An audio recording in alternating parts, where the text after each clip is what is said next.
Assalamualaikum warahmatullahi wabarakatuh. Jadi kita sama-sama ya iktikaf. Bismillahirrahmanirrahim. Nawaitu iktikaf sunnatan lillahi ta'ala. Kita doa hujan ya. Doa turun hujan. Allahumma shayyiban nafi'a, Allahumma shayyiban nafi'a, Allahumma shayyiban nafi'a. Kita harus paham, sadar, yakin hujan itu tanda kekuasaan Allah. Profesor, doktor, insinyur, orang-orang hebat ingin menciptakan hujan seperti hujan ciptaan Allah, tidak akan mampu. Dan hujan itu pasti membawa keberkahan. Kalaupun kita sering ngedumel, sering ngeremon, protes, hujan-hujan diri, hujan-hujan lontur, hujan terus, itu karena mungkin nafsu kita yang benar. Cucian kita tidak kering-kering, atap rumah yang bocor. Padahal hujan itu nikmat karunia anugerah bagi makhluk Allah secara umum. Hewan-hewan itu senang, tumbuh-tumbuhan, tanaman yang ada di ladang, di sawah, di kebun, di hutan itu senang kalau hujan. Makanya dalam pelajaran akidah sering dikatakan malaikat yang bertugas menurunkan hujan itu malaikat Mikael, itu nama lainnya adalah malaikat penurun hujan, satu malaikat pembawa rezeki. Jadi rezeki sama hujan itu adalah dua hal yang memang sangat berdekatan. Ya Nabi salam alaika, ya Rasul salam alaika, ya Habib salam alaika. Doa kedua, mari kita doa bulan Rajab. Allahumma barik lana fi Rajab wa Sya'ban wa ballighna Ramadan. Semoga suara saya tidak kalah dengan hujan ya. Kedengeran ya? Saya nggak tahu nasibnya live-nya bagaimana. Kedengeran nggak tahu. Nah, baik. Yang pertama, kita ingin melanjutkan kajian kita di bab Al-Hikam Ibnu Athaillah As-Sakandari, bab ke-15, tentang bahayanya menunda-nunda pekerjaan, menunda-nunda amal soleh. Nanti, bentaran dulu. Ini sikap orang yang suka menunda-nunda amal soleh itu dikatakan oleh Ibnu Athaillah sebagai orang yang bodoh, orang yang tidak pintar, orang yang tidak tahu diri. Kenapa? Beliau mengatakan ya halatul a'mal ala wujudil farad min ru'unatin nafs. Kebiasaan menunda amal soleh, kebiasaan untuk mengakhirkan amal soleh dengan alasan nanti saya nunggu waktu sempat, nanti saya nunggu waktu longgar, nanti ketika kesempatannya lebih baik, merupakan sebuah tindakan yang bodoh yang timbul dari kemauan nafsu. Jadi kalau sudah nanti itu tanda-tanda kita kalah sama nafsu kita. Usi nafsi wa iyyakum bittaqwa. Jadi kalau kita perkara dunia saja, saya mau beli terong Aceh, saya mau beli saya mau beli beras, saya mau beli sayur. Itu kalau inak-inak ibu-ibu di sini menunda, itu akan menumpuk PR, pekerjaan yang lain. Belum nyucinya, belum nyetrikanya, belum jemurnya. Satu pekerjaan ditunda akan menumpuk pekerjaan yang lain, padahal waktu kita semakin habis. Itu baru perkara dunia. Bagaimana kalau perkara akhirat? Sholatnya, ya, nanti apalagi puasanya. Nah, puasanya, yuk yang ibu-ibu, ini banyak Bapak, orang tua kita yang di sini, yang punya istri, yang punya ibu, yang punya saudara perempuan, punya anak perempuan, yuk diingatkan masih punya hutang Ramadan atau tidak. Ini sudah masuk bulan Rajab. Rajab itu Ramadan sekitar 50 hari lagi. Yang punya hutang Ramadan, ayo disahur. Mumpung Rajab puasa. Mau puasa Senin Kamis monggo. Mau puasa Daud silahkan. Mau puasa Seninnya saja juga ayo. Ya udah, niatnya itu niat puasa, niat kodok puasa Ramadan. Maka yang belum atau yang belum lunas dan masih punya hutang, jadi menunda itu adalah tanda-tanda kebodohan karena mendahulukan nafsu. Perkara dunia saja akan membuat hidup kita kacau, berantakan, semrawut, apalagi kalau sholat. Jadi pernah ada yang bertanya, bagaimana hukum kalau kita tidak sholat atau pernah tidak sholat? Tanya, Bapak berapa usianya? Usia saya 50 tahun. Kedengeran ya? Kedengeran ya? Usia saya 50 tahun. Terus meninggalkan sholat berapa banyak? Oh banyak sekali. Saya baru sholat ini baru 2 tahun terakhir. 50 tahun usianya, baru sholat 2 tahun. Akil balik 15. 15 tambah 2, 17. 50 tahun kurang 17 tahun, berapa? 33. Segitu tahun dia tidak sholat. Kira-kira bagaimana cara gantinya? Dan cara gantinya, setiap sholat fardu selesai berdiri, niat kodok, sholat kodok. Misalnya maghrib salam, setelah zikir doa berdiri niat, nggak usah ba'diyah, sholat kodok itu yang lebih wajib. Sholat kodok maghrib yang kapan? Allah Maha tahu. Isya nanti juga, sholat isya nggak usah ba'diyah, langsung kodok isya. Subuh, ba'diyah subuh nggak ada. Sholat kodok subuh, afdolnya di rumah. Kenapa? Karena kalau di masjid nanti bid'ah ba'diyah subuh. Tapi kalau seandainya di masjid kita, di tempat kita, aman-aman saja. Zuhur, setelah sholat zuhur berdiri, sholat zuhur kodok, usolli fardhu zuhri, arba'atin kodokan, kodok. Tidak perlu bilang tanggal, ya Allah tanggal 15 April 2013. Tulis 13 April sudah ditulis, anaknya nyorek-nyorek, ngerobek kertasnya, aneh, lupa. Udah kodokan, Allah yang tahu. Ya, asar demikian, maghrib demikian. Semoga kedengeran ya, kedengeran. Jadi semakin deras.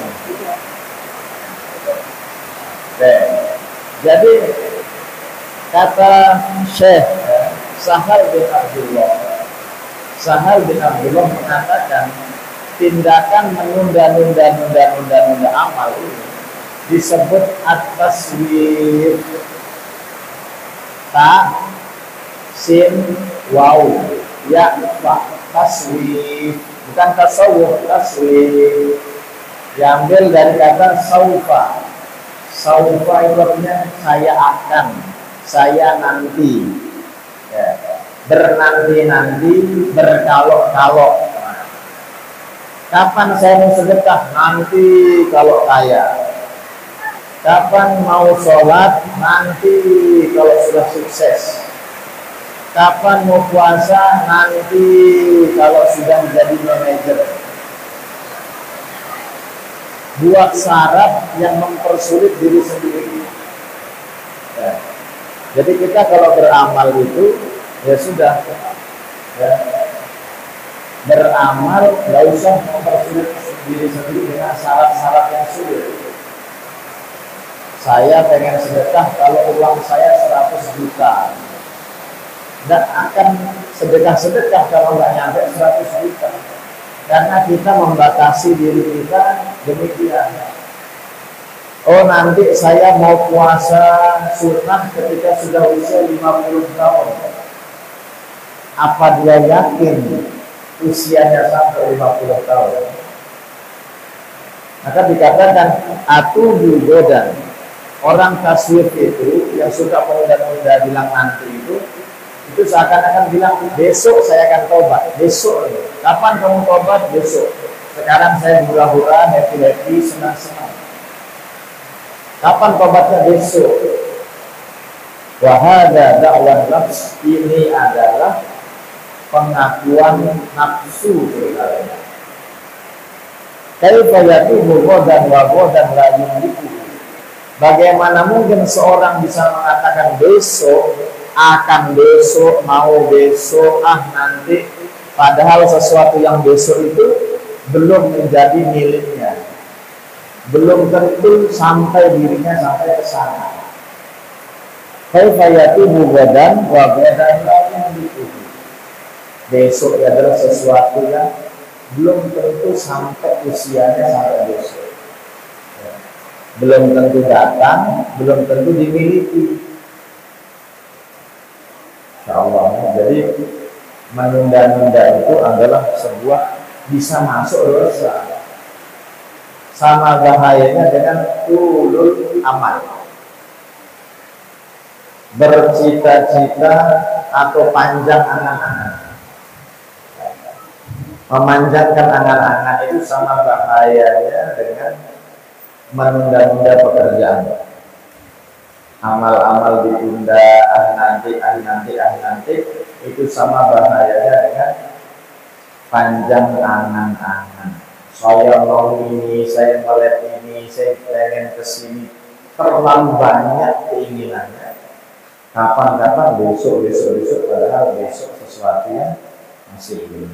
Maka ada ungkapan dalam bahasa Inggris itu, yesterday, kemarin, was memory. Masa lalu itu adalah kenangan. Yesterday was history, adalah sejarah. Ya, masa lalu. Tomorrow is mystery. Masa depan itu tomorrow will be mystery. Adalah sesuatu yang masih kita tidak tahu, misteri, tidak kelihatan, tidak kita tahu. Siapa yang tahu tadi kalau seandainya akan hujan? Kalau Allah turunkan hujan pukul jam 6 atau setengah 7, yang dari Karangkates nggak datang, Karangsel nggak datang, Karanganyar nggak datang, Karangbedil nggak datang, Bulu Baru nggak datang. Yang dekat-dekat aja belum tentu datang.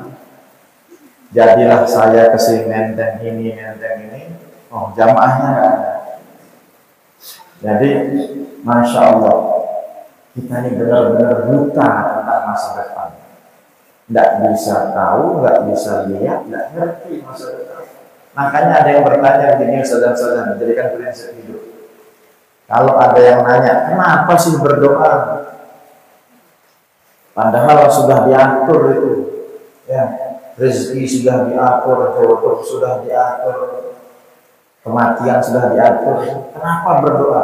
Ini jawaban. Karena saya nggak tahu masa depan saya bagaimana. Itu jawaban. Kenapa masih berusaha? kan rezeki sudah dituliskan di Lauhul Mahfuz, masih di Lauhul Mahfuz, di Lauhul Mahfuz, sampai mencucu sudah tertulis, tidak bisa berubah. Kurang ngaji, rezeki tidak bisa dirubah, kematian tidak bisa dirubah, ini tidak bisa dirubah. Dia belum tahu kalau takdir itu ada dua macam. Ya, takdir itu ada berapa macam? Dua. Yang pertama namanya takdir mubrom. Mubrom itu takdir yang memang mutlak milik Allah, tidak bisa dirubah oleh upaya apapun dari manusia, kecuali memang Allah yang menghendaki. Contohnya kelahiran, ya, kita lahir di mana, lahir jenis kelaminnya apa, dari rahim siapa, itu mutlak kehendak Allah dan takdir yang tidak bisa diganggu gugat. Takdir mubrom. Ada takdir yang mu'allaq. Mu'allaq itu artinya bergantung, tergantung. Tergantung siapa? Tergantung usaha manusia, tergantung kerja kerasnya, tergantung ikhtiarnya, tergantung doanya, tergantung amalnya. Contohnya rezeki itu tergantung. Allah sudah menetapkan rezeki seorang itu selama hidupnya 1 M. Dia malas, dia nggak usaha, dia cuma menunggu datangnya rezeki dari langit, ya nggak nyampe 1 M. Harus dijemput, harus didatangi, harus diusahakan. Termasuk jodoh. 1, 2, 3, 4, 5, 6 ustazah kita ini belum berkeluarga. Jodoh itu dijemput atau ditunggu, saudara? Di malu-malu, dijemput atau ditunggu? Sudah tulis, dijemput atau ditunggu? Ditunggu, enak sekali kalau ditunggu. Siapa yang nganter? Ibarat jodoh itu begini. Jodoh itu ada seorang wanita berangkat kerjanya itu tutup kantornya jam 8 pagi.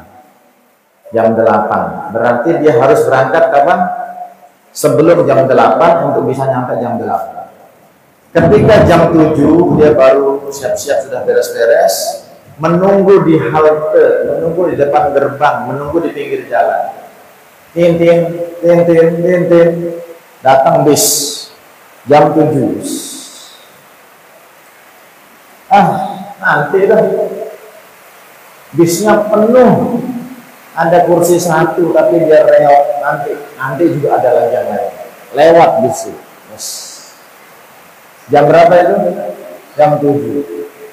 Jam 7.15 bis kedua lewat. Jam 7.15 mau masuk, kernetnya enggak ganteng, supirnya enggak ramah, nanti lewat. Dia yakin betul karena emang itu jalan besar, akan banyak lalu lalang transportasi. Datanglah jam 7.30 bis ketiga, pas mau naik, AC-nya nggak hidup. Yang pertama penuh, yang kedua nggak cocok sama supirnya, sama kernetnya. Padahal nggak ada urusan kita sama supir sama kernet. Yang penting kita nyampe. 7.30 nggak ada AC-nya. 7.45 nggak ada bis yang lewat ojek lewat. Joknya kotor. Saya maunya naik NMAX. Saya mau diojekin naik PCX. Nggak mau pakai yang nggak mau. Lewat, melihat jam. Ntar lagi. 7.59. Jam berapa? Jam 7.59. 1 menit lagi kantornya mau tutup. Apa bisa lewat Bang? Apa-apa yang lewat, mau sepeda, mau motor, masih mau nunggu. Oh ya. Ya kalau masih muda nggak apa-apa. Lala, ditunggu atau dijemput. Lala pengen, dia yakin dalam doanya itu suami saya besok itu CEO, Chief of Executive apa? GTP, Gerhana, Saza, Oya, dijemput. Dijemput itu bukan kita memurahkan diri kita, bukan. Dibantu pakai ikhtiar, pakai doa. Takdir itu bisa berubah kalau dibantu ikhtiar, doa, sedekah, dan Allah merestui berubah.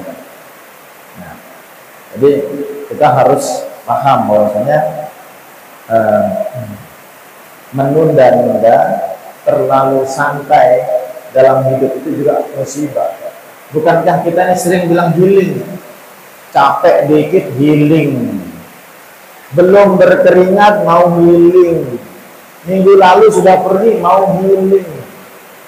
Jadi kita ini antara, apa maksudnya healing? Ibu-ibu ngerti gak healing?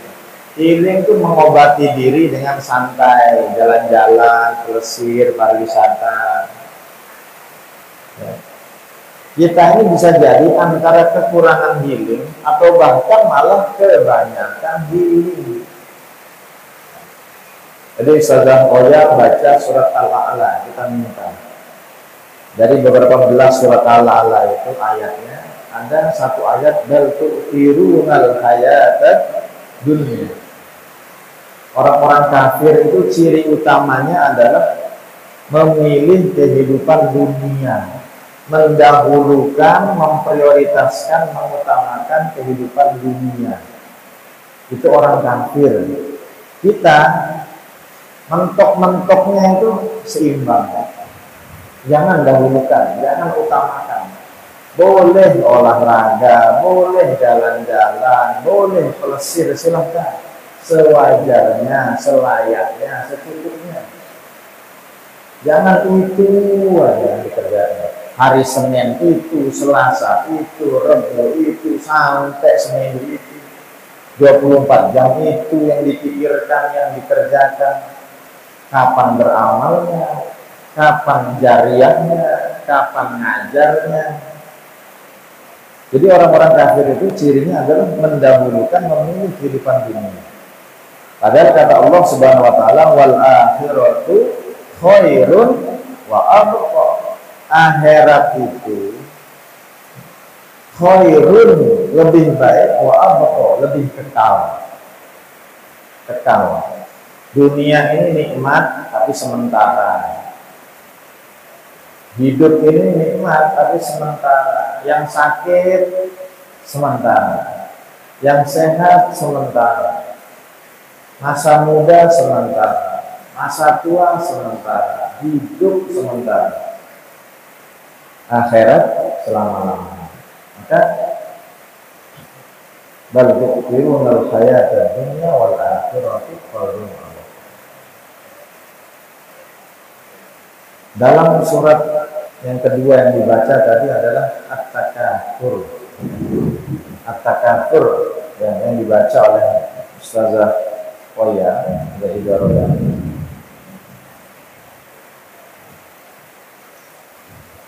Al-hakumut takatsur hatta zurtumul maqabir. Bermegah-megah, pamer, kemewahan telah melalaikanmu sampai kamu baru sadar ketika sudah sampai kuburan. Banyak orang yang menunda tobat, menunda amal, tiba-tiba mati duluan sebelum cita-citanya tercapai. Tiba-tiba mati duluan sebelum keinginannya terwujud. Tiba-tiba mati duluan sebelum harapannya itu kesampaian. Makanya taswif, menunda-nunda, nanti bahaya sekali. Ya, bahaya. maghrib itu ya, katakanlah sekarang isya jam 8, kita sholat maghrib jam 7.55, itu sudah taswif ya.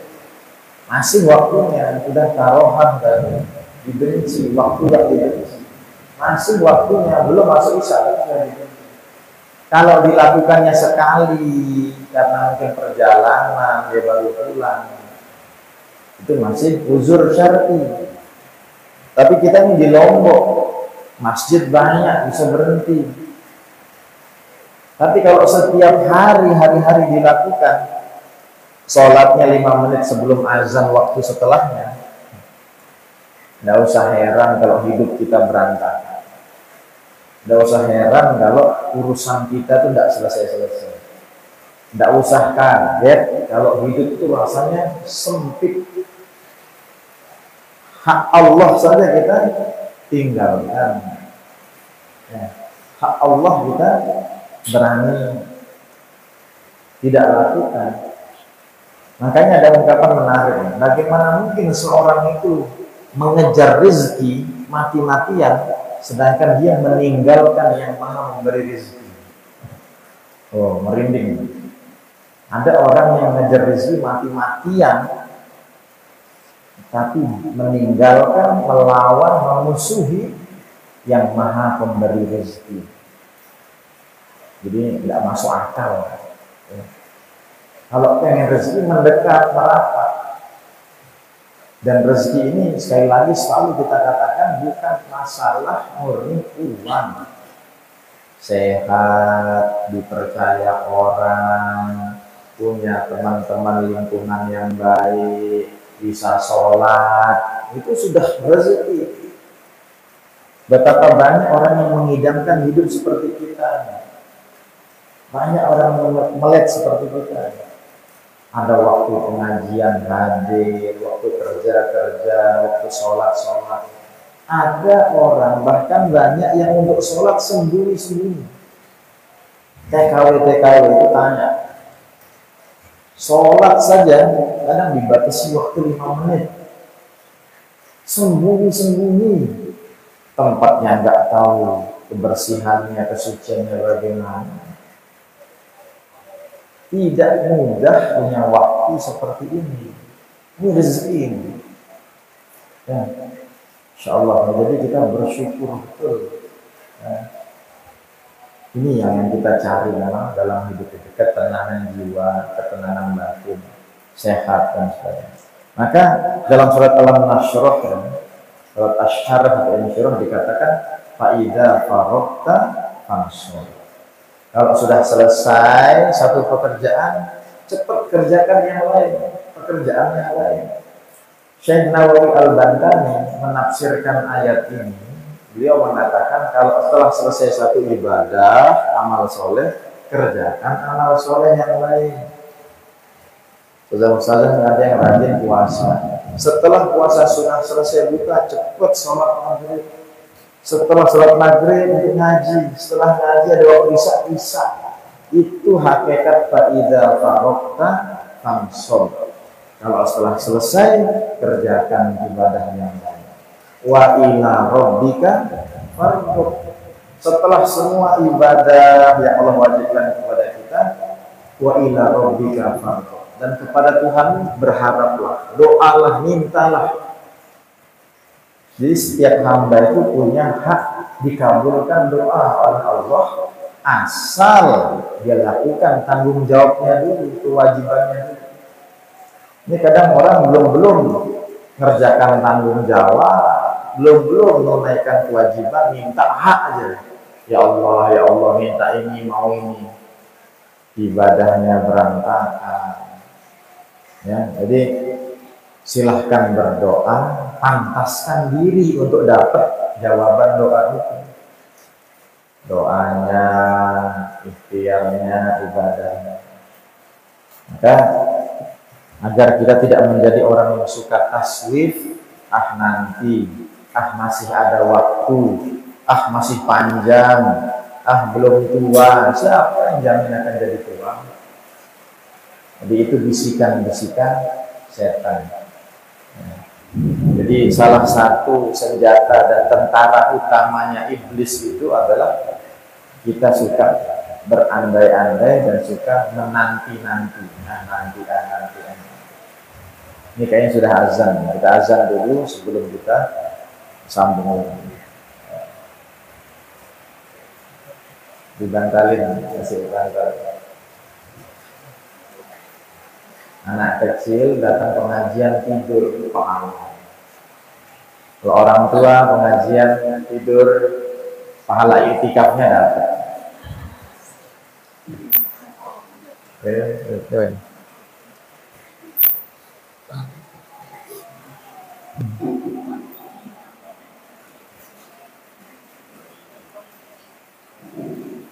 Allahu Akbar, Allahu Akbar,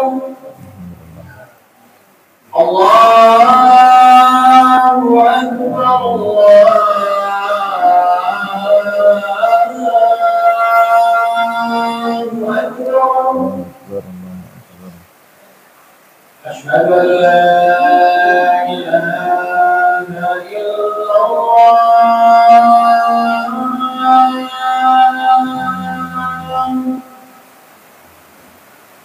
أشهد أن لا إله إلا الله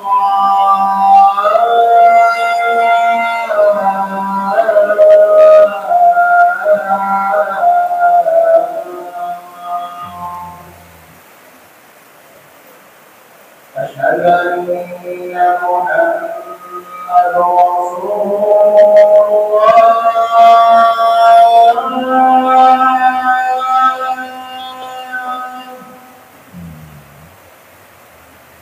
أشهد أن محمد رسول الله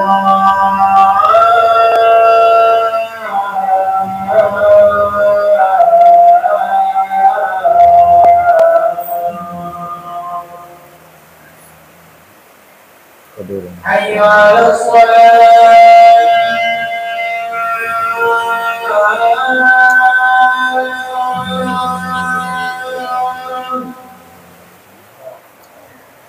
حي على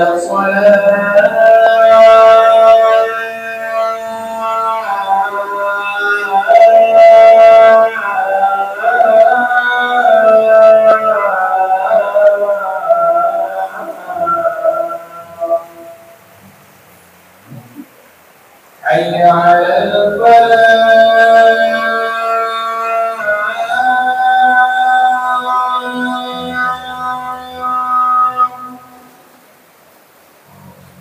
حي على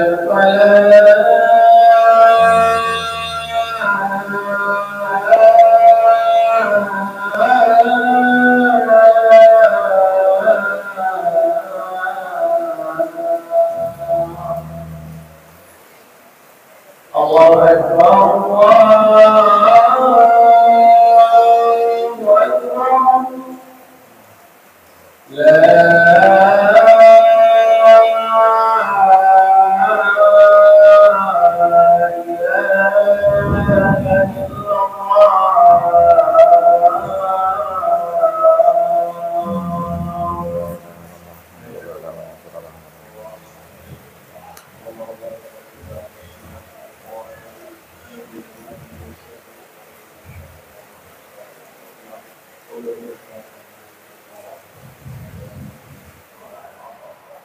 Allah. Jazakallah khair. Jazakallah khair. Ya. Karena nggak saya yakin ibu-ibu juga langsung pulang kan. Nah, kita panjangin sedikit nih. Jadi insya Allah begitu reda kita percepat. Baik. Ada ilustrasi menarik. Ini ya, ini botol, tumbler. Ini kayak diri kita, ya, contoh. Kalau dia sudah diisi air, maka udara itu keluar. Tidak ada isinya udara. Tapi kalau air itu habis, maka isinya adalah angin, udara, kosong. Rupanya kosong, tapi angin sebenarnya sini. kita, hidup kita, diri kita seperti ini. Kalau kita sibukkan diri kita dengan amal, itu maksiat, dosa, minggat, mingkir. Tapi kalau kita kerjakan sesuatu yang buruk, yang taat itu sulit. Tidak bisa bersatu dua hal itu dalam waktu yang bersamaan yang lama. Apalagi dia tertutup sudah. Ini mau diisi airnya nggak bisa. Mau diisi dan nggak dibuka, akan tumpah, nggak akan masuk. Itu perumpamaan bagaimana kita ingin mengisi diri kita dan menyibukkan dengan apa, itulah kita. Kita ingin memang diri kita ini baik, soleh, taat. Karena kita nggak tahu kan kapan kita meninggal, itu dia masalah. Ada orang yang mungkin sedang jemput anaknya keluar, alhamdulillah, anaknya nangis di rumah pengen belikan jajan buat anaknya. Anaknya nangis nunggu di rumah. Banyak hal-hal yang tak terduga. Saking bodohnya kita, saking lemahnya kita, saking nggak tahunya kita tentang apa-apa. Waktu itu ibaratnya ya, ada busur panah, ada anak panah. Anak panah dilepas suap, nggak bisa kita tangkap, nggak bisa kita kejar, nggak bisa kita kembalikan lagi ketika sudah melesat. Maka dikatakan dalam peribahasa Arab itu al-waktu kasih. Waktu itu bagaikan pedang. Timbang tak koku kotoran. Kalau pedang itu tidak kamu gunakan dengan baik, maka dia akan memotong. Kita kan nggak mau dipotong sama pedang. Jadi pedangnya kita ambil, kita pakai untuk kepentingan kita, untuk hajat kita.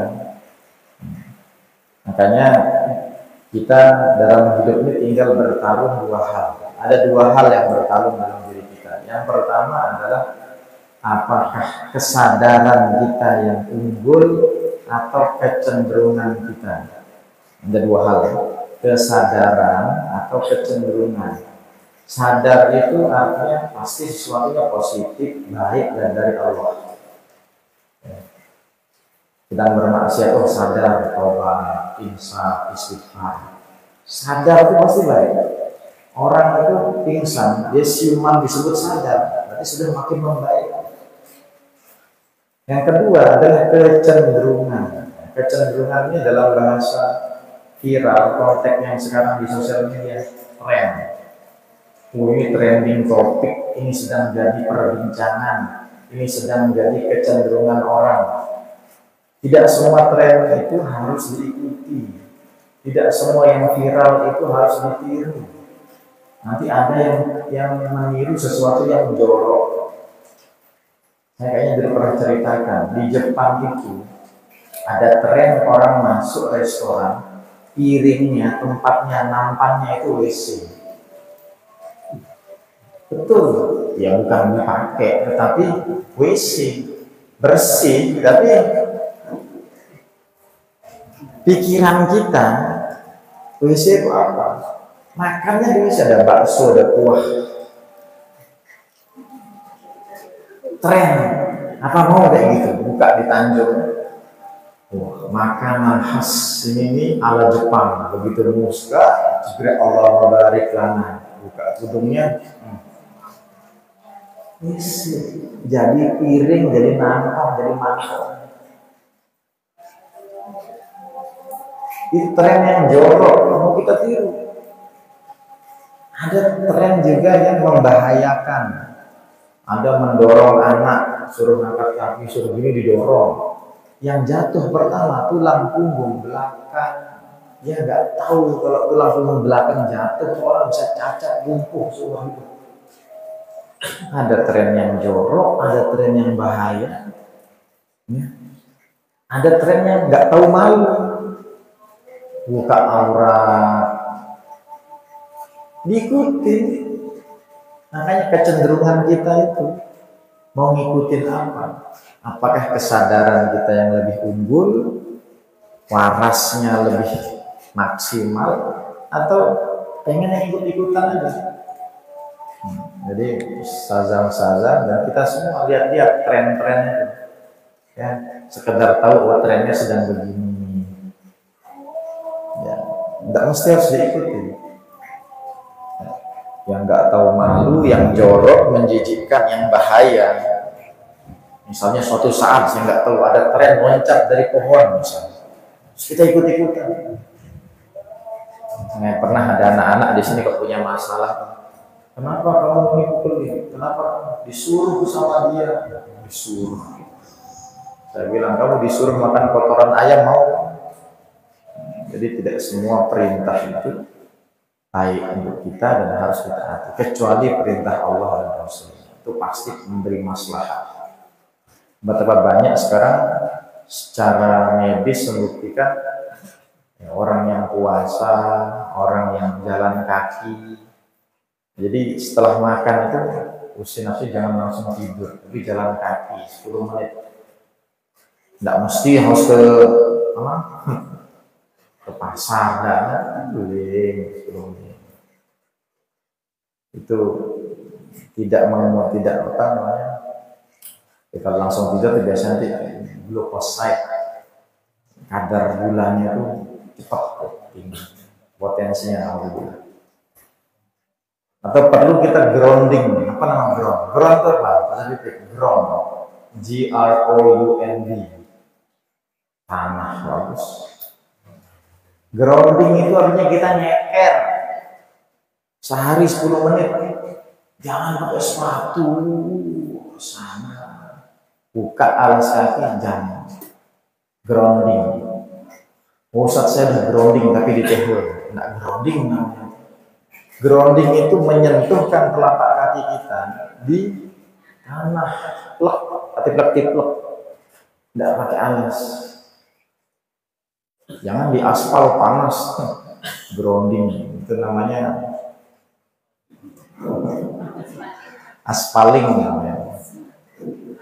Grounding itu menempel, ini terapi. Kenapa? Karena manusia itu ya ada zat-zat senyawa yang sama dengan tanah. Tanah itu kalau ketemu badan tubuh itu bagus, aliran darah lancar. Nah, sekarang orang banyak buat ada di PC, ada batu sikat atau kasih kerikil-kerikil gitu kan, untuk sambil terapi. Itu bagus ya kan. Bagi yang nggak kuat, udah grounding saja. Yang kebetulan rumahnya sudah dipaping semua, jalan-jalan, cari rumah tetangga yang masih ada tanahnya. Masih banyak di kampung kita ini. Jangan tanah kuburan diinjak. Kenapa? Grounding. Apa dalilnya? Tuh pengajian Islam Madani. Wah, kita yang kalah. Jadi, itu ya. Ini apa yang saya sampaikan ini banyak diamalkan sesuatu. Lari, saya jalan itu pun kadang sebulan 2 kali. Kena matahari, oh panas, kipas, kita payung. Oh manja sekali, jas hujan. Hujan nanti dulu, bab lain hujan. Jadi pagi itu justru bagus. Matahari, berkeringat, jalan, grounding, hal-hal yang nampaknya sepele tapi jangan disepelekan ya. Di jalan nggak bisa, mungkin ada luka di kakinya ini ya pakai alas kaki, yang penting bergerak. Jadi grounding itu bagus tubuh kita. Makanya Islam itu adalah satu-satunya satu-satunya agama yang paling memuliakan jenazah. Saya nggak perlu bilang agama lain. Islam satu-satunya agama yang paling beradab memuliakan jenazah. Penanganannya dimandikan, dikafani, disolati, dikubur. Ada yang dengan cara-cara yang ketika dikubur itu kulit kita ini menempel dengan tanah.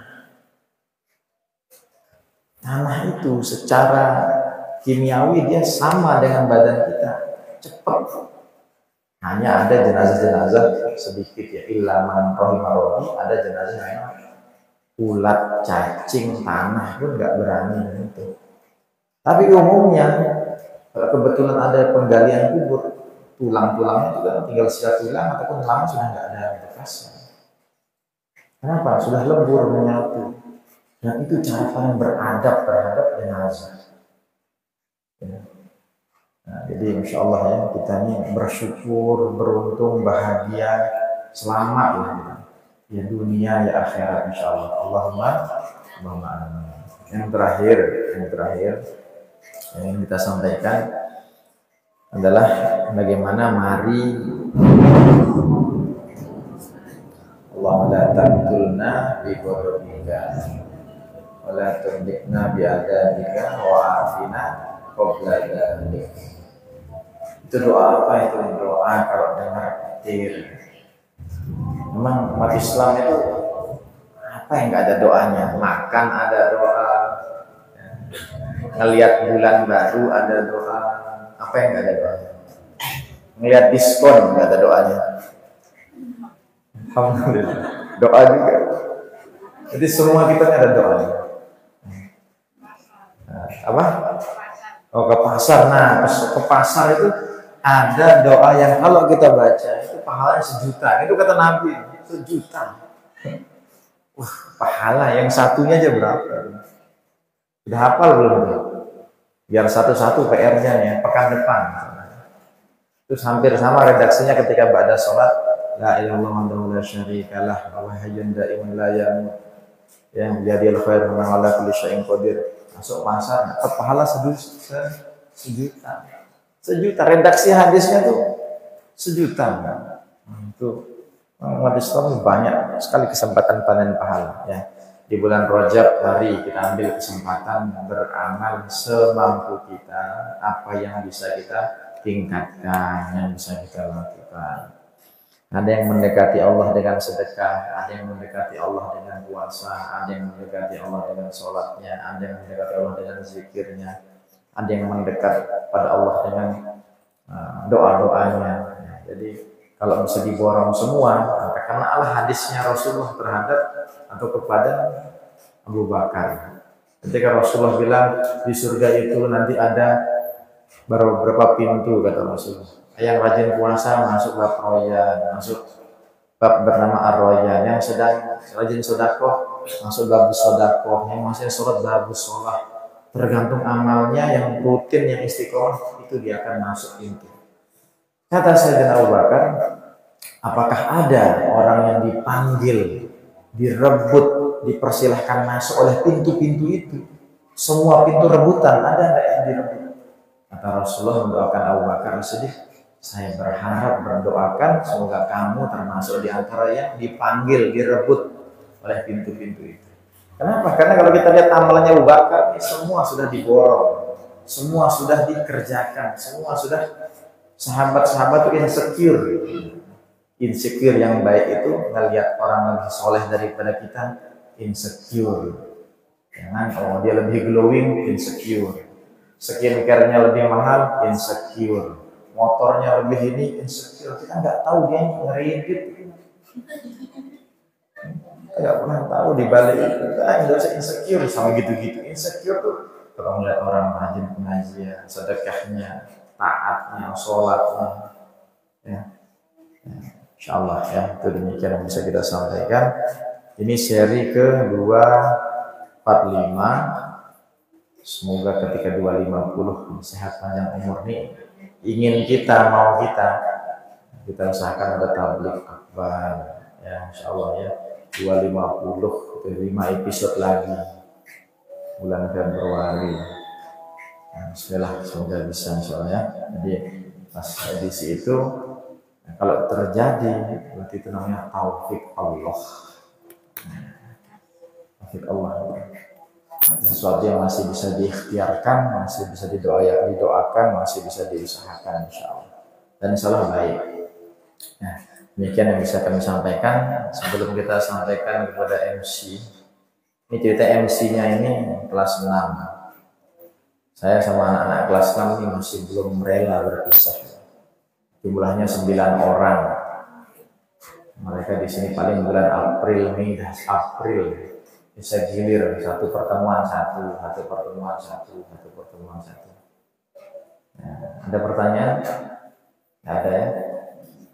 Ya, silahkan ditutup dan kafaratul majlis. Kurang lebihnya mohon maaf ya. Semoga bermanfaat, yang baik dan benar Allah Rasulnya hingga salah dan yang menyampaikan. Assalamualaikum warahmatullahi wabarakatuh.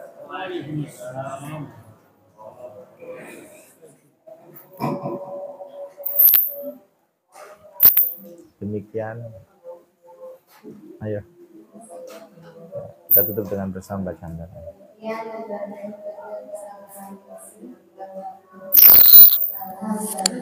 Alhamdulillah.